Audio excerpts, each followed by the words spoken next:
오늘 하나님께서 주신 말씀은 에베소서 6장 5절부터 9절 말씀입니다. 에베소서 6장 5절부터 9절 말씀입니다. 우리 다 함께 한 목소리로 읽습니다. 시작. 종들아 두려워하고 떨며 성실한 마음으로 육체의 상전에게 순종하기를 그리스도께 하듯 하라. 눈가림만 하여 사람을 기쁘게 하는 자처럼 하지 말고 그리스도의 종들처럼 마음으로 하나님의 뜻을 행하고 기쁜 마음으로 섬기기를 주께 하듯 하고 사람들에게 하듯 하지 말라. 이는 각 사람이 무슨 선을 행하든지 종이나 자유인이나 주께로부터 그대로 받을 줄을 알미라. 상전들아 너희도 그들에게 이와 같이 하고 위협을 그치라. 이는 그들과 너희의 상전이 하늘에 계시고 그에게는 사람을 외모로 취하는 일이 없는 줄 너희가 알미라. 아멘. 자리에 앉아주시기 바랍니다.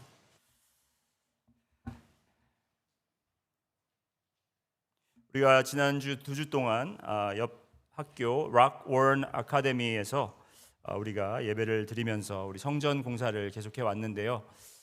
이제 저희가 이 성전 공사를 하면서 빨리 진행을 하려고 했지만 여러 가지로 일이 더뎌져서 우리가 할 수 없이 옆 학교에서 예배를 드렸지만 이번 주만은 제발 우리가 예배를 여기서 성전에서 드렸으면 좋겠다. 지난 2주 참 좋았는데 너무 더워가지고요. 예배 드리는 장소가 너무 덥고 환기도 잘 안 되고 그래서 저도 힘들고 듣는 여러분들도 제가 보니까 많이 좋으시더라고요. 그래서 이게 안 되겠다. 이렇게 귀한 말씀을 졸면서 들으면 안 되겠다. 그래서 우리가 오늘까지 제발 우리 성전에서 예배를 드릴 수 있도록 해 주십시오라고 우리 리모델링 위원회에게 부탁을 드렸고 우리 위원회에 계신 집사님들 정말 밤낮으로 열심히 오셔서 너무나 수고 많이 하셨습니다. 우리 한번 박수로 우리 나중에 또 감사하다는 말씀 드리겠지만 너무나도 감사합니다. 아직도 우리 공사가 다 마쳐지지 않았기 때문에 조금 불편한 것이 앞으로도 있겠지만 여러분들께서도 기도하시고 아까 처음에 말씀드렸듯이 우리의 마음이 새로워지고 우리의 몸의 성전이 먼저 회복되는 그러한 시간이 되기를 소원합니다. 오늘 말씀을 통해서 우리가 이제 에베소서 거의 맞춰가고 있습니다. 이제 오늘 저희가 복습을 한번 해볼 텐데요. 그동안 우리가 배웠던 것을 여러분이 얼마나 잘 기억하시는지 혹시 기억하지 못하시더라도 제가 이렇게 여러분들께 오늘 리뷰를 해드리면 복습을 해드리면 여러분들이 이제 기억하고 계셨다가 이제 에베소서 하면 여러분들이 에베소서는 이런 내용이구나라는 것을 기억해 주셨으면 감사하겠습니다. 에베소서는 교회에 대한 정말 교회에 대한 지침서입니다. 무엇이 교회이고 누가 교회이고 교회가 무엇을 해야 되는지를 사도 바울은 에베소 교회에게 분명히 이야기를 하고 있습니다. 그래서 1장과 3장에는 교회의 정체성에 대해서 이야기를 하고 있고요. 우연치 않게 저희가 교회도 리모델링을 하고 있는 가운데 에베소서도 이렇게 건축하는 것처럼 저희가 모형을 그려서 이렇게 기반부터 그리고 또 기둥까지 세우고 이제 다음 주면 저희가 이제 지붕이 올라갈 텐데요. 여러분 우리가 공사 마치면서 성전도 마치고 우리 에베소서 공사도 함께 마치는 타이밍을 한번 저희가 추진해 보도록 하겠습니다. 자, 이게 그 에베소서의 윤곽이고요. 여러분 잘 기억하시죠? 자, 그러면 교회의 정체성은 무엇인가? 우리 한번 1장부터 한번 살펴보시겠는데 1장에서 우리가 교회의 정체성 그리고 교회는 누구인가 했을 때 교회는 신령한 축복받은 자들의 모임이다. 여러분은 신령한 축복을 받으셨습니까? 받으셨습니다. 믿으십니까? 우리가 뭘 잘해서 받은 것이 아니라 하나님께서 우리를 택하셨기 때문에 여러분은 하나님께 택함을 받으신 분들입니다. 그리고 우리가 죄를 고하고 사해서 하나님께서 우리의 죄를 구속하신 것이 아니라 예수 그리스도를 우리에게 보냄으로 말미암아 우리의 죄를 구속하셨습니다. 우리의 죄는 완전히 믿는 자마다 우리의 죄는 하나님 앞에서 완전히 씻겼다라는 것입니다. 그리고 하나님께서 예수님 안에서 예수 그리스도 안에서 우리를 하나 되게 만드시고 또 우리를 사역에 부르셨습니다. 그리고 또 여러분을 성도라고 하십니다. 성도라는 말이 여러분 얼마나 위대한 말인지 아십니까? 성도입니다. 여러분은 그냥 교인이 아니고 성도, 거룩한 부르심을 받은 자들이라는 것입니다. 여러분은 거룩한 부르심을 받은 자들이고, 그리고 또한 믿음의 능력을 여러분은 예수 그리스도를 통해서 받으셨습니다. 우리 교회 이름이 뭐죠? 능력 침례교회 아닙니까? 우리가 능력 침례교회인 이유는 뭐냐면 하나님께서 여러분 각 사람, 각 개인 한 사람에게, 믿는 자들에게 하나님의 능력을 주셨다는 것입니까? 주셨다라는 것입니다. 믿으십니까? 그래서 이제 2장에는 우리의 정체성은 우리가 하나님의 걸작품이다. 그래서 헬라어 단어로 포이에마라는 단어를 소개했습니다. 하나님이 쓰신 시처럼 아름다운 존재들입니다. 여러분의 스스로가 잘나서 우리가 하나님을 우리가 대언하는 자들이 아니고, 하나님께서 하나님의 온전하신 은혜와 능력으로 우리를 살려내시고 우리를 세워놓으셨기 때문에 우리는 하나님의 걸작품이라는 것을 배웠고, 또 에베소 교회 같은 경우는 다민족 교회였습니다. 많은 민족들이, 많은 세대들이 함께 모여 예배를 드리는 공동체였습니다. 그것은 주님의 은혜 때문에 그럴 수가 있었다라는 것입니다. 우리 능력 침례 교회도 우리가 이렇게 11시 15분 예배를 드리지만 영어 예배가 있고, 또 지금 이 같은 시간에 유스 예배가 있고 학생들 예배가 있습니다. 우리가 따로따로 이렇게 예배를 드리지만 우리가 하나의 공동체로서 정말 한 몸을 이루고 나아가는 그런 공동체가 되기를 소원합니다. 그리고 이제 3장에 가서는 우리는 비밀 요원이라고 하나님께서 말씀하셨습니다. 왜 비밀 요원이죠? 우리가 하나님께서 감추고 계셨던 것을 여러분에게 알리시고 여러분을 통해서 세상에 알리시기 원하기 때문이라는 것이죠. 하나님은 이 인류를 구원하시기 원하십니다. 그것을 교회를 통해서 임무를 맡기셨는데, 바로 여러분을 각 사람 있는 곳에 세우셔서 여러분을 통해서 그 복음을 증거하게 하십니다.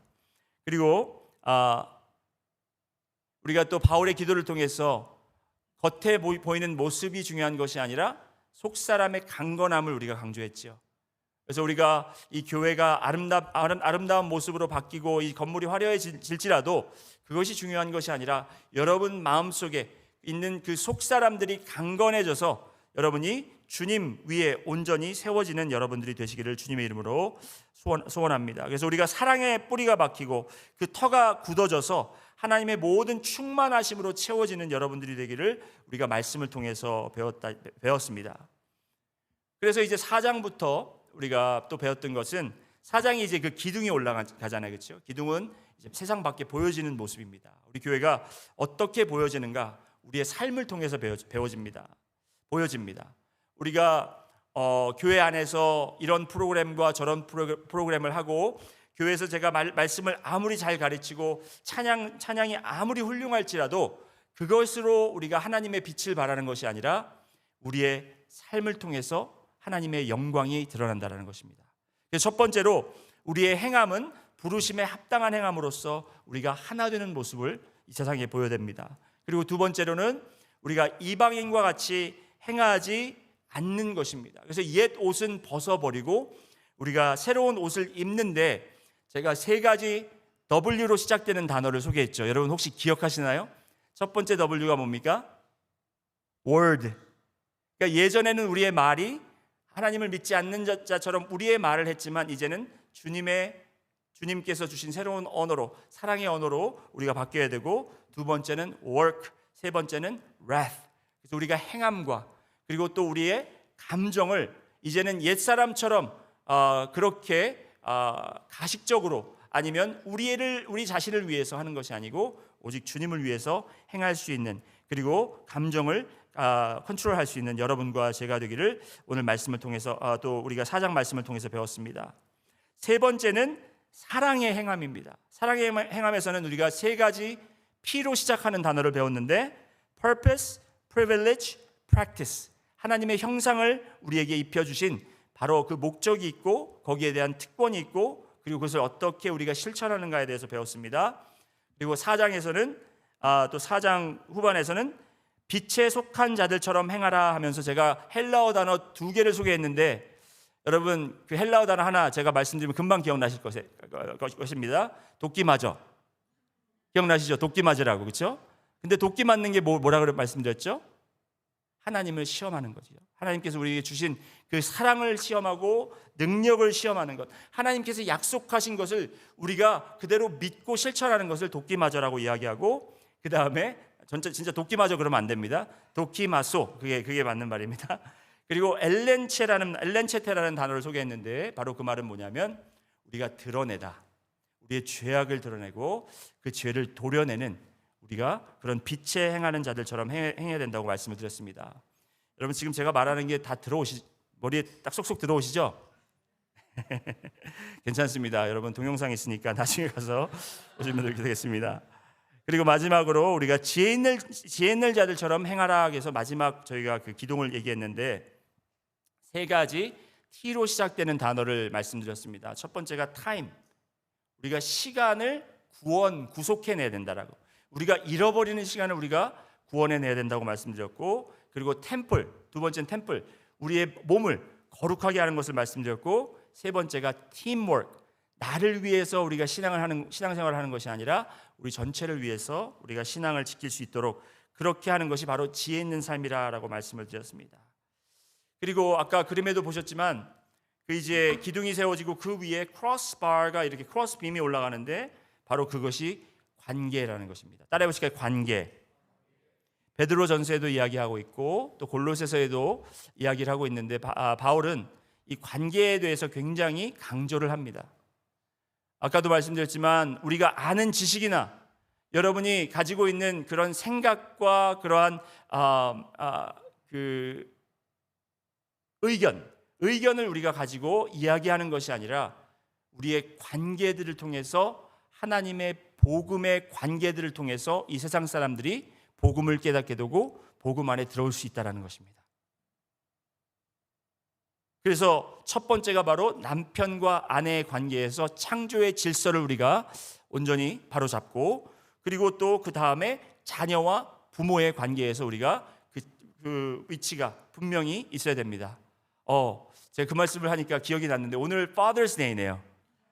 자, 옆에 혹시 아버지라고 생각되는 분이 계시면 Happy Father's Day라고 이야기하는데 좀 조심히 해주시기 바랍니다. 혹시 모르니까. Happy Father's Day입니다. 네, 저도 Happy Father's Day. 아버지의, 사실 지난주에 했던 설교를 오늘 했으면 딱 맞아 떨어졌을 텐데, 아버지들의 역할, 그렇죠, 임무. 이렇게 자녀의 역할이 있고 부모의 역할이 있습니다. 그러한 관계들, 그냥 우리가 서로 잘 지내라 이 정도가 아니고, 하나님께서 세워놓으신 그러한 창조의 질서에 우리가 순복하며 순종하며 우리가 그 관계 유지를 할 때 하나님의 복음이 그 관계들을 통해서 증거된다라는 것을 우리가 알 수 있습니다. 오늘은 종과 주인의 관계에 대해서 이제 여러분과 말씀을 나누도록 하겠습니다. 성경의 종과 주인에 대한 관계에 대해서 많이 소개가 되고 있습니다. 한 32군데의 성경에 이렇게 종과 주인의 관계에 대해서 설명이 있는데요. 여기서 사실 종이라는 단어를 원어로 보면 노예라는 단어와 더 흡사합니다. 노예. 그런데 이 노예라는 단어가 우리 듣기가 좀 거북하죠. 왜냐하면 노예라고 하면 우리가 역사상 지내오면서 노예, 몸종 이렇게 하면 그 주인으로 인해, 아니면 이 세상의 사회로 인해 노예들이 엄청난 많은 핍박과 그리고 불이익을 당했기 때문에 우리가 노예 그러면은 좀 마음속에 이게 부담감이 생기고 마음속에 편하지 않은 그러한 단어로 여겨진다라는 것입니다. 하지만 제가 이 에베소서 6장을 제가 들어오면서 우리 성도님들께 말씀드렸던 것은, 이 말씀을 우리가 들을 때에 그 배경과 그때의 문화대로 우리가 한번 이해해보자. 우리가 그 단어를 듣고 지금 내가 드는 생각이나 내가 지금 가지고 있는 그러한 정의를 가지고 이 말씀을 풀이하는 것이 아니라, 그때 당시에 이 사용되었던 이 단어들이 어떠한 내용과 문화적으로 어떻게 이해를 했는지에 대해서 우리가 그렇게 받아들여 보자라고 제가 말씀을 드렸던 것이 기억이 납니다. 노예 하면은 지금 바울이 그 노예 제도를, 슬레이버리를 옹호하는 것이 아닙니다. 그것을 하자고 하는 것이 아닙니다.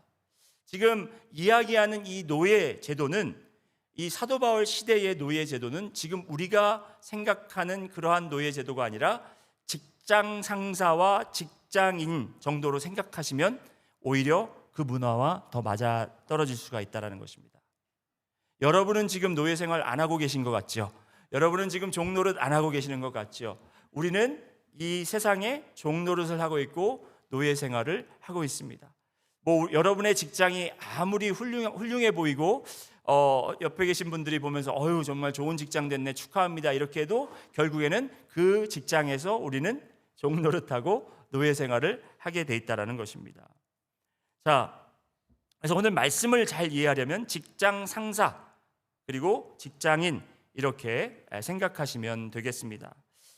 사도 바울 시대 때에는 노예가 어떻게 한 사람이 노예가 됐냐면 그 사람이 그 노예로 태어나는 것보다는 이제 어떠한 이웃들 중에 본인이 돈이 필요하거나 물건이 필요하거나 무엇이 필요해서 다른 사람에게 가서 내가 그것을 좀 당신에게 빌릴 수 있느냐 했을 때 그것을 그것을 빌려줬을 때 그것을 빨리 갚지 못하고 그 가격을 치르지 못했을 때 그는 본인이 가지고 있는 서비스를 그에게 나눠주는 것을 바로 노예제도로 삼고 있습니다. 그래서 몇 년 동안 정해진 기간 동안 그것을 다 갚을 때까지 본인이 가지고 있는 서비스를 해주는 것이 바로 이 바울 시대의 노예 제도였습니다. 하나님께서 교회를 통해 하나님의 예수님을 통한 구원의 계획을 가장 잘 알릴 수 있는 장소와 관계는 제가 믿기로는 직장이라고 봅니다. 여러분이 일하시는 곳, 여러분이 지금 섬기시는 곳, 바로 그곳이 그 관계들을 통해서 하나님의 복음과 주님의 사랑과 그 인류를 구원하시고자 하는 계획이 가장 잘 나타날 수 있다는 것을 오늘 여러분이 말씀을 통해서 한번 보시기를 바랍니다. 그래서 오늘 본문을 보면서 제가 이제 다른 때는 좀 말씀을 이 단어들을 보면서 해석을 많이 하잖아요, 그렇죠? 그런데 오늘은 이 말씀들을 보면서 이 구절들을 보면서 해석하는 그러한 방법이 아니라 인물을 소개하는 방법으로 한번 말씀을 해석해 보려고 합니다. 그래서 오늘 말씀을 통해서 제가 여러분들께 3명의 인물들을 소개하기 원합니다. 첫 번째 인물은 오네시모입니다. 따라해 보실까요? 오네시모. 그리고 두 번째 인물은 빌레몬입니다. 빌레몬. 그리고 세 번째 인물은 바울입니다. 바울은 이미 아시죠? 그래서 우리가 오네시모가 누구인지, 빌레몬이 누구인지, 그리고 이 바울이 누구인지, 이 세 사람이 어떻게 관계가 맺어져 있고 그 관계 속에서 어떠한 사건들이 있었으며 어떠한 현실로 지금 그들이 대응하고 있는지를 통해서 오늘 주어진 이 본문 말씀을 한번 해석해 보려고 합니다. 첫 번째로 오네시모에 대해서 제가 먼저 나눌 텐데요. 오네시모라는 사람은 에베소 서신과 골로새 서신과 빌레몬서, 그리고 이 세 가지 서신을 사도 바울이 바울에서 로마 옥중에서 그가 적은 이 서신을 세 권을 가지고 이제 그 에베소 교회가 있는 지역, 지금으로 이야기하면 투르키의 지역이 바로 그 지역을 이야기하고 있습니다. 골로새가 있고 에베소가 있는 지역이 바로 지금 터키 지역, 바로 터키 지역인데 거기에 이제 이 서신을 전해달라고 부탁했던 사람이 두 사람이 있는데 그 두 사람 중에 한 사람이 바로 오네시모였다는 것입니다. 에베소서 6장 21절 말씀을 보시면 한번 함께 읽어보실까요? 에베소서 6장 21절 말씀 함께 읽습니다. 시작.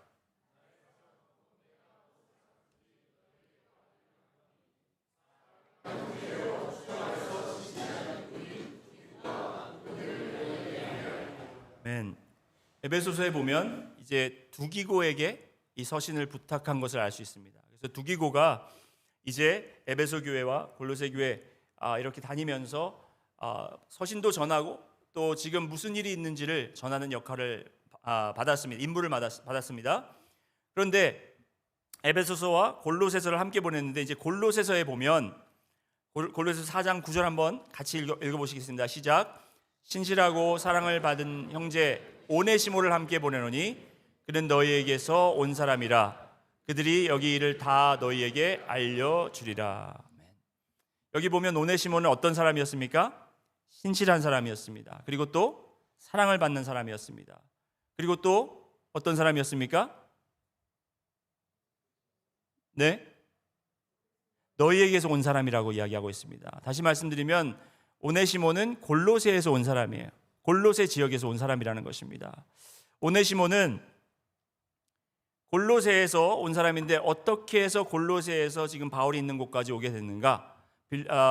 오네시모는 원래가 빌레몬의 종이었습니다. 빌레몬의 노예였습니다. 어떻게 노예가 되었고 얼마나의 기간 동안 노예가 됐는지는 우리가 알 수 없지만 오네시모는 빌레몬의 종이었습니다. 그런데 이 오네시모는 빌레몬에게 그 종의 기간 동안, 계약한 기간 동안 다 그것을 일을 마치지 않고 그 전에 빌레몬으로부터 도망친 도망자였습니다. 도망자였어요. 자, 보시기 바랍니다. 빌레몬서 1장 11절을 보시면 오네시모가 전에는 내게 무익하였으나 이제는 나와 내게 어떻다고요? 유익함으로. 자, 여기서 이제 사도 바울도 아재 개그를 지금 하는 거예요. 사도 바울도 지금 이제 좀 그 말장난을 합니다. 그 말장난이 뭐냐면 오네시모라는 이름의 뜻이 유익한 자라는 뜻입니다. 그래서 그가 무익한 자였으나 이제 유익하다 이렇게 이야기하는 것이 오네시모가 원래 이름이 유익한 자인데 그 유익한 자가 이제야 그 이름값을 한다라는 말을 지금 사도 바울이 하고 있다라는 것입니다. 제가 원래 아재 개그를 굉장히 좋아하고 많이 하는데 지금 많이 참고 있습니다. 여러분 가끔 이게 튀어나와도 여러분 이해해 주시기 바랍니다. 사도 바울도 그랬으니까 저도 할 수 있다고 생각합니다. 자, 그래서 이제 그런 자였습니다. 왜 무익하였느냐? 왜냐하면 그는 도망자였기 때문에. 그가 왜 도망갔는지 그리고 어떻게 도망갔는지에 대해서는 성경은 자세하게 기록하고 있지 않습니다. 하지만 그는 죄인이었습니다. 그는 빛을 갚지 않고 도망한 자였고 또 우리가 알 수 있는 것은 그냥 도망친 것이 아니라 그냥 몸만 도망간 것이 아니라 분명히 빌레몬에게로부터 무엇인가 훔쳐서 달아났을 거라는 그러한 확신이 있다라는 것입니다. 왜냐하면 가진 게 없기 때문에 그냥 맨몸으로 도망갔다면 그는 분명히 굶어 죽거나 어디서 그가 지쳐서 죽어버렸을 것입니다. 그래서 돈을 훔쳤을 가능성이 가장 많습니다. 그는 이제 빌레몬에게로부터 이렇게 훔쳐서 도망간 죄인이었습니다. 지금 그 사람이 어디까지 도망을 쳤냐면 로마까지 도망을 갔습니다. 거기 로마에서 누구를 만나게 되냐면 바로 바울을 만나게 됩니다. 바울을 언제 미리 알았었는지 아니면 로마에서 만났는지도 우리는 확실치가 않습니다. 성경에 없는 거는 우리가 확실치 않다고 얘기를 해야죠. 그죠? 그런데 우리가 추측할 수 있는 것은 바울이 빌레몬을 방문했을 수 있으니까 빌레몬을 방문했을 때 그때의 종으로 섬기고 있었다면 그때 바울을 보았을 확률이 굉장히 높다라는 것입니다. 로마까지 가서 이제 훔쳐온 돈도 다 쓰고 이제 갈 곳도 없고 먹을 것도 없고 하다 보니까 이제 로마에 와서 바울이 로마에 와서 지금 감옥 생활을 하고 있다라는 소식을 듣고 그를 찾아갔을 가능성이 높다라는 것입니다. 그래서 이제 오네시모는 그를 찾아와서 그가 잘못을 뉘우치고 이제 사도 바울에게 가르침을 받게 됩니다. 예수 그리스도를 구주로 영접하게 되고 이제 쓸모없는 자에서 유용한 자로 거기서 바뀌게 되는 것입니다. 그는 이제 사도 바울의 동역자가 되고 사도 바울의 친구, 사도 바울의 친한 그러한 제자가 되는 것을 우리가 말씀을 통해서 알 수 있는데 빌레몬서 1장 10절을 한번 같이 읽어보시겠습니다. 시작. 남은 아들 오네시모를 위하여 내게 간구하노라. 여기서 지금 사도 바울은 오네시모를 뭐라고 부르고 있나요? 아들이라고 그렇게 부르고 있습니다. 사도 바울이 디모데를 영적 아들이라고 했고 또 오네시모도 아들이라고 했습니다. 그리고 13절 말씀 또 한번 같이 읽습니다. 시작.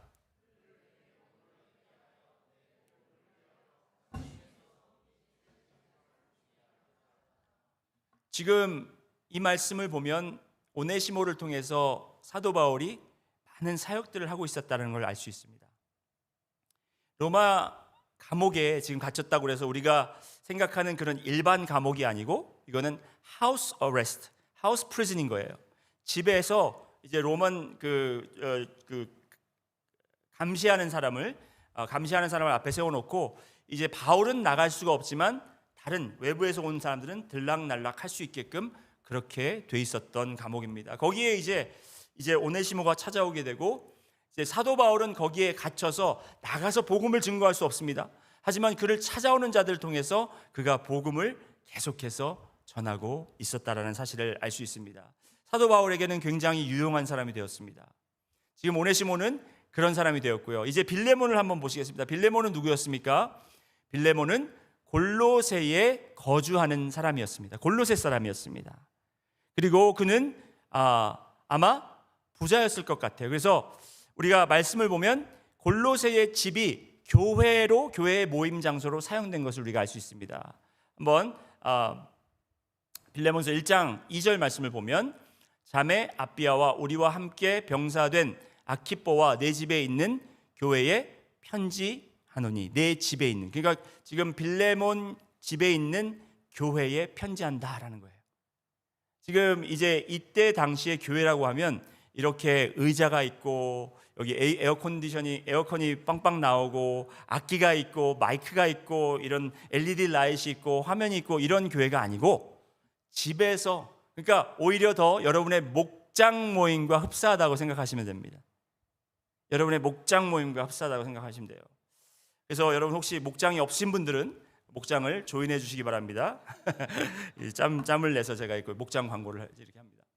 자, 그래서 이제 그 집에서 교회를 섬겼다, 교회가 모였다라는 것을 또한 알 수 있습니다. 그리고 또 빌레몬은 아까도 말씀드렸지만 노예들을 둔 주인입니다. 몇 명의 노예가 있었는지는 알지 못하지만 그는 그만큼 재력이 있었고 그리고 또 능력이 있었다라는 것입니다. 그리고 오네시모는 도망갔지만 법적으로 보면 오네시모는 아직까지 빌레몬의 노예입니다. 도망갔다고 해서 그 노예의 신분이 없어지는 건 아닙니다. 그는 아직도 노예였다는 것을 아시고, 그리고 빌레몬서 1장 18절을 보시면 지금 사도 바울이 오네시모에 대해서 부탁을 하면서 이렇게 이야기합니다. 빌레몬에게 그가 만일 내게 불의를 하였거나 내게 빚진 것이 있으면 그것을 내 앞으로 계산하라. 이게 무슨 말입니까? 사도 바울은 지금 오네시모가 무엇을 당신에게 빚졌던지 간에 내가 대신 갚아주겠다, 내가 대신 탕감해주겠다, 이런 이야기를 하는 것을 알 수 있습니다. 다시 말씀드리면 오네시모를 법적으로 이제 노예로 가지고 있지만 거기에다가 추가로 오네시모를 법적으로 처벌할 수 있는 자격을 가진 사람이라는 거예요. 지금 빌레몬이, 그렇죠? 그리고 마지막으로 빌레몬은 어떤 사람이냐? 빌레몬은 바울의 친구이자 또 후원자였습니다. 바울을 친구 동역자로 그렇게 함께 섬기고 있고 바울을 후원하는 자였습니다. 빌레몬서 1장 7절 말씀을 보면 다 함께 읽습니다. 시작. 형제여 성도들의 마음이 너로 말미암아 평안함을 얻었으니 내가 너의 사랑으로 많은 기쁨과 위로를 받았노라. 여기에서 바울이 빌레몬을 보고 뭐라고 부릅니까? 형제여 하고 부르죠. 그는 바울의 형제와 같은 사람이었습니다. 그리고 너의 사랑으로 많은 기쁨과 위로를 받았다는 것은 그에게 물질적 그리고 기도, 영적 후원을 많이 받았다라는 것을 알 수 있습니다. 자, 여기까지만 보시면 지금 오네시모와 빌레몬의 관계를 여러분 어떻게 설명할 수 있겠습니까? 오네시모와 빌레몬의 관계는 좀 더 제가 쉽게 질문을 드릴게요. 여러분 그냥 yes or no로 대답할 수 있도록. 자, 오네시모와 빌레몬의 관계는 지금 좋은 사이입니까? 나쁜 사이입니까? 네? 나쁜 사이. 예, 제가 예 아니오라고 해놓고서 지금 죄송합니다. 제가 헷갈리니까 아마 여러분 헷갈렸던 것 같아요. 네, 다시 묻겠습니다. 오네시모와 빌레몬 사이는 좋은 사이입니까? 나쁜 사이입니까? 나쁜 사이예요. 지금 회복할 수 있는 사이라고 생각되십니까? 아닙니다. 누군가가 벌을 받아야 되고 누군가가 그 죄값을 치러야 된다라는 거예요. 빚이 아직 있고요, 그렇죠? 그리고 죄를 졌기 때문에 그 죄에 대한 처벌을 받아야 되는 상황이라는 것이죠. 지금 빌레몬 같은 경우는 오네시모에게 아까 만약에 그런 노예제도가 제가 설명한 것이 그렇게 그런 과정을 통해서 만약에 오네시모가 빌레몬의 노예가 됐다면 그는 이미 빌레몬에게 빚을 받은 자예요. 빚을 받은 자예요. 그런데도 불구하고 배은망덕하게 그는 그것을 잊어버리고 도망가고 또 오히려 그 주인의 물건을 훔쳐서 도망간 사람이라는 거죠. 이러한 사람을 지금 사도 바울이라는 세 번째 인물이 어떻게 하냐면 이 오네시모를 빌레몬에게 다시 보내게 됩니다. 다시 보냅니다. 갈 사람이 없어서 보내는 게 아니에요. 두기고가 분명히 혼자 갈 수도 있었고 다른 사람도 여럿이 있었기 때문에 그 사람을 보낼 수 있었으나 오네시모를 보낸 이유가 있다라는 것입니다.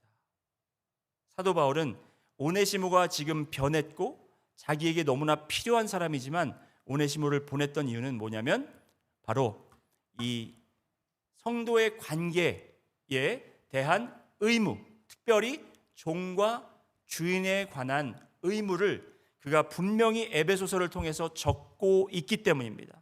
그는 이 말씀을 통해서 어떠한 이야기를 지금 에베소서를 통해서 종과 주인의 관계를 어떻게 이야기를 하고 있냐면 5절 말씀에 보면 종들아 두려워하고 떨며 성실한 마음으로 육체의 상전에게 순종하기를 그리스도께 하듯 하라.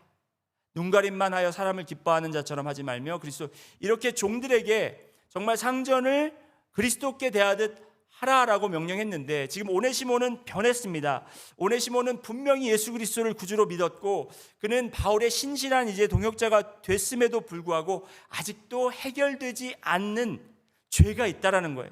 여러분 우리가 하나님 앞에 사용될 때에 여러분 과거에 내가 이랬는데 하나님의 은혜로 이제 다 잊어버리셨겠지, 다 용서하셨겠지, 그러고 매듭지지 않은 그러한 부분들이 있다면 여러분 오늘도 늦지 않았습니다. 그러한 부분들을 여러분 오늘도 주님 앞에 나오고 또 죄를 사하고 용서를 구해야 될 분들에게 찾아가셔서 내가 주님을 믿는 사람으로서 그때 내가 잘못한 것을 용서해 달라고 구해야 할 필요가 있다는 것입니다. 앞으로 오네시모가 더욱더 하나님을 위해서 일을 하기 위해서는 이 문제가 해결돼야 됐다는 것입니다. 사도 바울도 지금 오네시모와 앞으로 또 이제 빌레몬과 함께 일을 해야 되는데 이 두 사람 사이에서 껄끄러운 관계가 되면 안 되지 않습니까? 그렇기 때문에 이것을 해결하기 위해서 사도 바울은 오네시모를 다시 돌려보내야 했고 그리고 오네시모도 자기가 다시 돌아가면 죽을 수도 있는 거예요. 그가 얼만큼을 훔쳤는지 모르겠지만 그 죄값을 하기 위해서 목숨까지도 내놔야 될 상황이 있지만 그것을 무릅쓰고 그는 순종하는 마음으로 지금 빌레몬을 향해 골로새를 향해 지금 이 편지를 들고 가고 있다는 것입니다. 그런데 사도 바울은 빌레몬에게 그냥 받아줘라 이 정도가 아니었습니다. 그냥 용서해라, 화해해라 이 정도가 아니었어요. 어떻게 사도 바울은 빌레몬에게 부탁하냐면 용서하라. 형제를 대하듯 형제로 받아들여라. 이렇게 이야기를 하는 겁니다. 노예를 형제로 받아들이라는 거예요. 여러분 여기 직장에 여러분이 만약에 그 사장님이시고 아니면 그 직장 상사시고 여기에 그 직장에서 말단 사원이 여기 한번 있다고 생각을 해보십시다. 근데 그분하고 여러분하고 그분이 이제 회사에서는 사장님 아니면은 뭐 부장님 뭐 이렇게 얘기할 텐데 교회 와서 형제님 그러면은 어떻겠어요 기분이? 이 자식 두고 보자. 회사 가서 두고 보자. 이렇게 생각할 수 있겠죠. 근데 지금 그 정도가 아니라 노예였고 그리고 원수였습니다. 자기의 은혜를 정말 악으로 갚은 사람이었습니다. 그 사람을 형제처럼 여겨라 이렇게 이야기를 합니다. 16절 말씀 한번 읽습니다. 빌레몬서 1장 16절 다 같이 시작.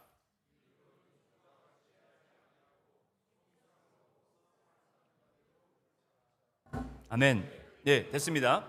이후로는 종과 같이 대하지 아니하고 종 이상으로 곧 사랑받는 형제로 그렇게 받아들이라는 겁니다. 자, 그게 다가 아닙니다, 여러분. 사도 바울이 지금 굉장히 무리한 부탁을 하고 있습니다. 왜 이런 무리한 부탁을 할까요? 바로 이 종과 주인의 관계를 그가 분명히 알고 있기 때문에, 복음적, 성서적 종과 주인의 관계, 직장 상사와 직장인의 관계를 알기 때문에, 마지막으로 그가 어떤 이야기를 하면 함께 섬겨라, 동역자로 받아들여라. 동역자로 받아들이래요. 종과 주인인데 어떻게 나와 동급이 돼서, 동역자라는 것은 같은 일을 하는 거잖아요, 그렇죠? 같은 등급에서 같은 차원에서 일을 하라는 겁니다. 그분에게 동역자가 되라는 거예요. 말씀 보시겠습니다. 17절 다 같이 읽습니다. 시작. 그러므로 내가 나를 동역자로 알진대 그를 영접하기를 내게 하듯 하고. 너무나도 무례하고 무리한 부탁이라고 저는 생각이 됩니다. 어떻게 자기를 배신하고 도망간 종을 용서하는 것 이상으로 형제로 받아들이고 동역자로 받아들일 수가 있겠습니까? 그렇지만 사도 바울은 그렇게 이야기를 합니다. 에베소서 6장에 이렇게 적혀 있거든요. 종들아 두려워하고 떨며 성실한 마음으로 육체의 상전에게 순종하기를 그리스도께 하듯 하라. 지금 이 말씀은 빌레몬서에 적혀 있지 않지만 오네시모에게 신신당부해서 보낸 말씀이라는 것입니다.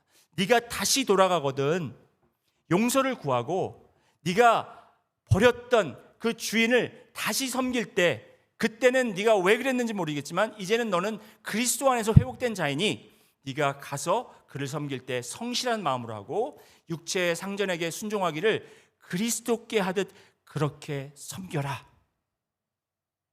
그러니까 지금 빌레몬에게만 용서해라, 파트너로 이렇게 생각해라, 이게 아니라 오네시모한테도 이렇게 당부를 한다는 거예요. 7절 말씀에는 기쁜 마음으로 섬기기를 주께 하듯 하라. 다시 종과 주인의 관계를 회복시키는데 그것이 성서적으로, 그냥 그게 조건이 있기 때문에 다시 그렇게 하는 것이 아니라 네가 회복된 자로서, 네가 복음을 아는 자로서 이제 너의 상사를, 너의 주인을 섬길 때 그리스도를 대하듯 그렇게 하라는 것입니다. 여러분, 여기에 계신 분들 중에 직장 상사, 직장 동료들이 마음에 안 드는 분들이 많을 수 있습니다. 그래도 여러분, 우리 말씀을 보면 그런 분들을 섬길 때 우리가 그리스도께 하듯 해야 된다라는 것입니다.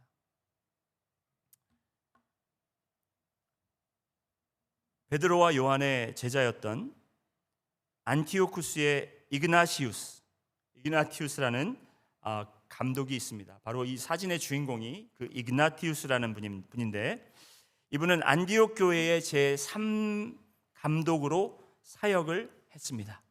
세 번째 감독. 첫 번째 감독이 누구였을까요? 안디옥 교회 아시는 분 계시나요? 안디옥 교회의 첫 번째 감독 베드로였습니다. 베드로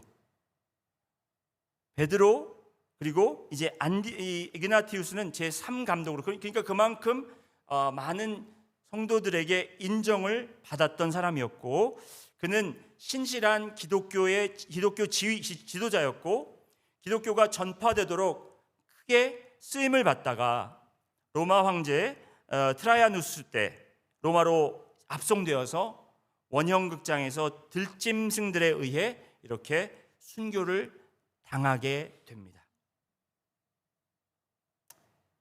이그나티우스라는 분도 역시 본인에게 가르침을 준 베드로, 그리고 또 요한, 그리고 직접적인 관계는 없었지만 그래도 그의 사역을 알던 바울과 같이 여러 교회들, 이 터키와 로마 지역, 전 소아시아 지역에 흩어져 있는 교회들에게 편지를 보내어서 위로와 격려를 전하곤 했습니다. 이그나티우스라는 분이 쓴 서신이 15개 정도가 되는데 그 중에 7개가 확실히 이그나티우스의 작품이라고 인정받고 있습니다. 이 7개의 서신 중에 하나가 바로 이제 에베소 교회에 보내는 서신입니다. 에베소 교회에, 그러니까 이그나티우스도 바울처럼 서신을 보냈다라는 것입니다. 이제 본인은 로마 군사들에게 잡혀서 지금 소송되고 있습니다. 로마로 소송되고 있습니다. 안디옥에서 그 소아시아를 지나서 소송되는 과정에서 이그나티우스는 서머나라는 곳에 머물게 되고, 그 소식을 전해들은 에베소 교회의 감독과 그리고 교회의 리더들은 이 이그나티우스를 떠나보내는 마음, 그 슬픈 마음과 또 그를 마지막으로 만나고자 하는 마음과 그를 위로하고자 하는 마음을 가지고 위험을 무릅쓰고 그 서머나에 찾아오게 됩니다. 이그나티우스를 만나러. 그래서 그들의 방문을 통해서 이그나티우스는 위로와 힘을 얻고 이제 순교의 길로 계속 향하게 됩니다. 그가 이제 떠나면서 자기를 그렇게 목숨을 걸고 위험을 무릅쓰고 찾아온 에베소 교회 리더들에게 자기가 쓴 편지를 전달하는데, 그 편지를 받아들인 사람이 바로 에베소 교회의 감독이었습니다. 이그나티우스가 에베소에 쓴 편지를 우리가 살펴보면 에베소 교회의 감독의 이름은 다른 아닌 오네시모였습니다. 이렇게 얘기하면 여러분 이렇게 해야 되는데, 예. 이미 다 아셨다는 듯이 지금, 아니면 아는 척 하시는 건지. 여러분, 오네시모는 한 사람의 노예였습니다. 그는 도망자였습니다. 죄인이었습니다. 용서받지 못할 자였습니다. 그런데 이 종과 주인의 관계가 회복됨으로 말미암아 그는 한 교회, 에베소 교회는 굉장히 영향력 있는 중심적인 그러한 교회의 감독으로 그는 세워졌다라는 것입니다. 오네시모가 같은 오네시모인지, 그 감독 오네시모와 빌레몬의 오네시모가 같은 인물인지 100% 확신할 수 없지만, 많은 신학자들은 그와 동일 인물이라고 생각하는 이유가 바로 뭐냐면, 그 이름 아까 말씀드렸듯이 유용하다라는 그 말은 이 좀 서민 출신들에게 많이 주어지는 이름이라고 합니다. 그러니까 그는 노예로 섬겼을 가능성이 많이 있었고, 또 그 당시에 오네시모라는 이름이 많이 없었기 때문에 그 사람과 이 사람이 동일 인물이라는 것을 추측을 할 수가 있습니다.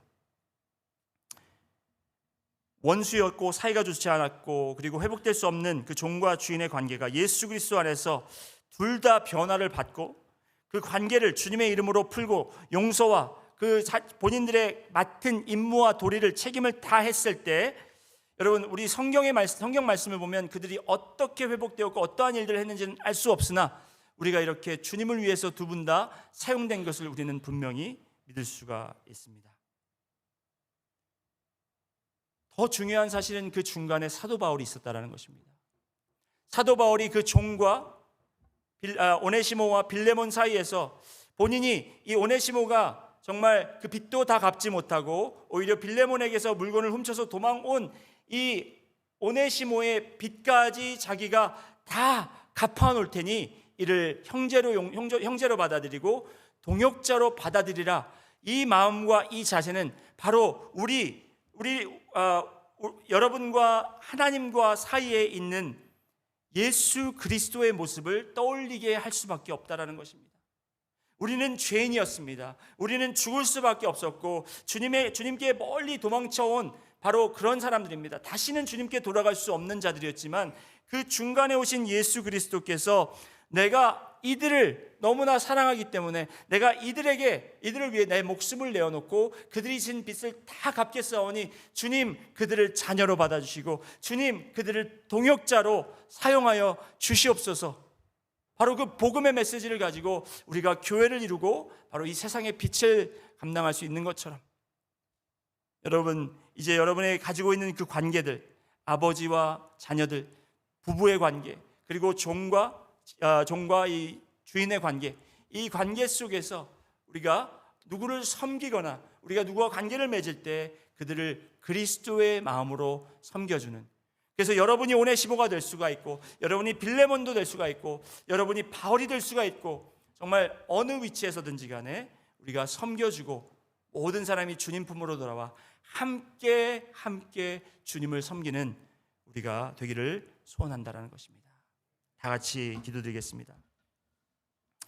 사랑해 주님 감사합니다. 오늘 말씀을 통해서 주님께서 세워주시고 맺어주신 그 관계들이 얼마나 중요하고 또 그 관계 속에서 우리가 또 얼마나 정말 주님이 가르쳐 주신 그 관계를, 섬기는 관계를, 복종하는 관계를 우리가 맺어야 되는 것을 우리가 깨달을 수 있었습니다.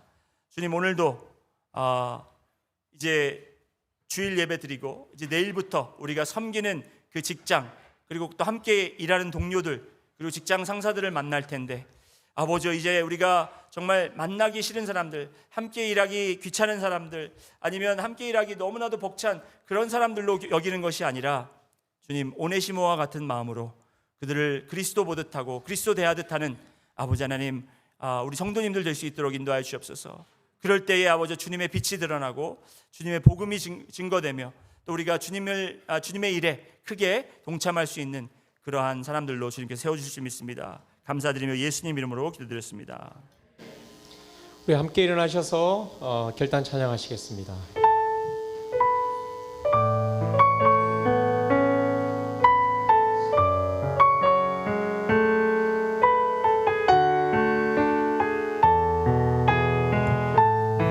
나의 기도하는 것보다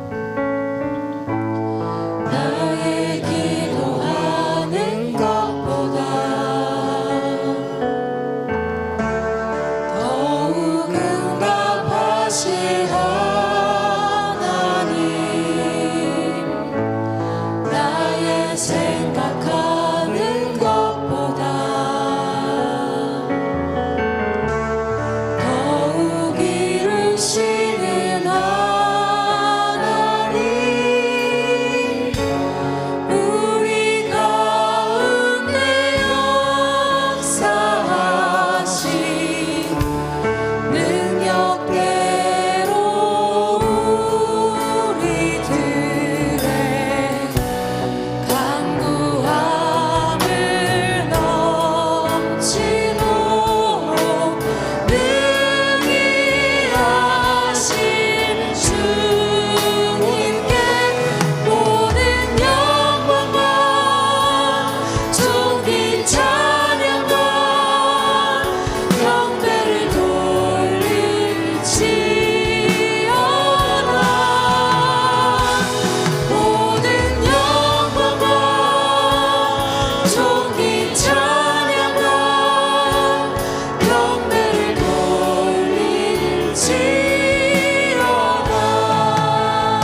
영광과 존귀와 찬양을 드립니다. 우리의 예배에 오직 합당하신 주님께 우리가 예배할 때에 주님께서 우리의 예배를 받아주시고, 또 특별히 오늘 저희가 준비한 예물을 주님께 가져나왔는데 아버지 하나님, 이 드려진 손길 위에 축복하시고 우리의 예물이 주님께 기쁨으로 받아들여지기를 원합니다. 주님, 쓰이는 곳곳마다 주님께서 축복하시고 예비하신 곳에 사용되게 하시며, 또 아버지 하나님, 물질이 사용되는 곳곳마다 주님의 복음과 주님의 영광과 주님의 존귀함이 드러날 수 있도록 인도하여 주시옵소서. 아버지 하나님, 우리가 드려진 것도 있지만 우리가 남은 것을 가지고 우리가 살아갈 때에도 우리의 것이라 생각하지 않고 주님께서 우리에게 맡기신 것이라고 생각하고 그것을 잘 사용할 수 있는 그러한 청지기에 아버지 하나님 지혜를 허락하여 주시옵소서. 감사드리며 예수님 이름으로 기도드렸습니다.